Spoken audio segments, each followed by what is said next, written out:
In 1978, a skyscraper in Midtown Manhattan was quietly at risk of falling down.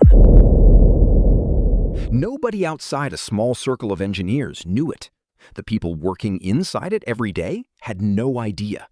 And the man who discovered the flaw was the same man who had designed the building in the first place. This is the story of the Citicorp Center and the engineer who chose to fix a mistake nobody would have caught at the cost of his own reputation, instead of hoping nobody would ever find out. Building on stilts. When it was completed in 1977, Citicorp Center was the 7th tallest building in the world. 59 stories, topped with a distinctive 45-degree angled roof that made it instantly recognizable on the New York skyline. But the most unusual thing about it wasn't visible from a distance. It was how the building actually stood up. Most skyscrapers rest on support columns at their four corners. Citicorp Center didn't. Its designers had agreed to keep a small church, St. Peter's Lutheran, standing on the same block, and the only way to fit a 59-story tower around it was to lift the building onto 4 massive stilts, each nearly as tall as a 10-story building, positioned not at the corners, but at the center of each side. That decision solved one problem and quietly created another. Structural engineer William Lemaitre designed an innovative system of diagonal steel braces arranged in a chevron pattern up the building's exterior to carry the weight down into those 4 off-center columns. It was clever. It was celebrated in architecture and engineering journals. And at the very top of the building, engineers had installed something almost nobody had used in a skyscraper before: a 400-ton concrete block resting on a thin film of oil, designed to slide back and forth and counteract the building's sway in the wind.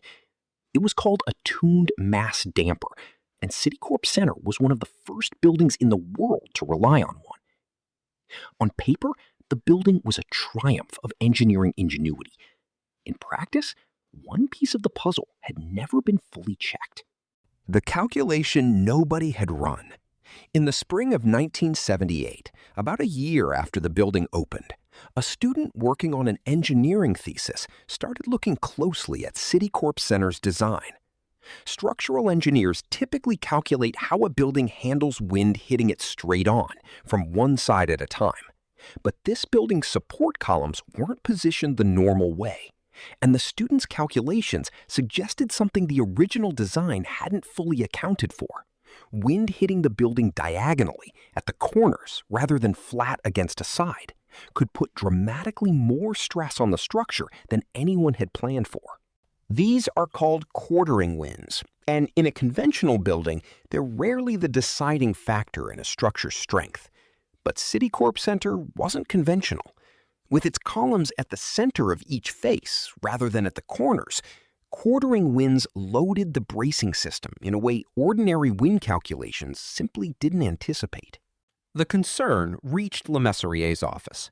According to his own later account, his first reaction was to defend the design, to insist that the geometry of the building actually handled these angled winds just fine because of how the bracing was configured. He believed it enough to say so directly. But something about the question stuck with him, and a few weeks later, while working through the numbers again, out of nothing more than professional thoroughness, Lemaitre decided to actually run the full calculation for quartering winds himself. What he found was worse than anything the student had suggested. 2 mistakes stacked on top of each other. The math showed that diagonal winds increased the stress on the building's diagonal braces by roughly 40% compared to straight-on winds. That number alone was serious, but likely still survivable with the design as originally planned. The real danger was buried somewhere else entirely, in a decision made months earlier, far from Lemaitrier's desk, during construction itself. To cut costs, the steel contractor had proposed replacing the original welded joints connecting the diagonal braces with bolted ones instead. Bolted joints were cheaper and faster to install. Lemaitrier's office had approved the substitution at the time, but nobody had gone back afterward to recalculate whether those bolted joints could handle the same loads the welded ones were designed for. Welded joints and bolted joints are not interchangeable when it comes to raw strength under extreme stress. And when Le Mesurier combined the two problems, 40% more stress from quartering winds, landing on joints that were already weaker than the original design assumed, the result was catastrophic on paper. Those bolted connections were now facing roughly 160% more load than they had ever been built to carry. He ran the odds on when a storm strong enough to trigger a failure might actually hit New York City. The number that came back was almost impossible to sit with. Statistically, a storm capable of bringing down the building could occur roughly once every 16 years. Not once every century, once every 16 years. And hurricane season was weeks away. Silence, or self-disclosure. Le Mesurier has since described weighing his options in stark terms: say nothing and hope, or come forward and risk everything he had built his career on. He chose to come forward. He contacted Citicorp's leadership and told them what he'd found. Together, they made a decision that would define the summer of 1978. Fix the building, quietly, before anyone outside a small circle knew there was ever a problem to fix. Over the following weeks, construction crews began welding heavy steel plates over each of the roughly 200 vulnerable joints throughout the building's frame. The work was carried out mostly at night, disguised as routine maintenance, while the building continued operating normally during the day. Meteorologists were hired to track incoming weather in real time, feeding forecasts to the engineering team multiple times a day. Structural engineers monitored strain gauges around the clock, watching for any sign of movement in the frame. And quietly, in the background, the Red Cross prepared an evacuation plan covering a several-block radius around the tower, ready to be activated if conditions turned. In August 1978, in the middle of the repair work, Hurricane Ella began tracking up the East Coast toward New York. For a tense stretch of days, the storm looked like it might make landfall directly over the city. It turned away before reaching Manhattan. The building held, though by that point, the reinforced joints already in place gave it a real chance, even if the storm hadn't turned. By October, the retrofit was complete. Every one of the roughly 200 joints had been reinforced. A building that had been dangerously exposed to a once-every-16-year storm was now engineered to withstand conditions expected once every 700 years. A story told 2 decades late.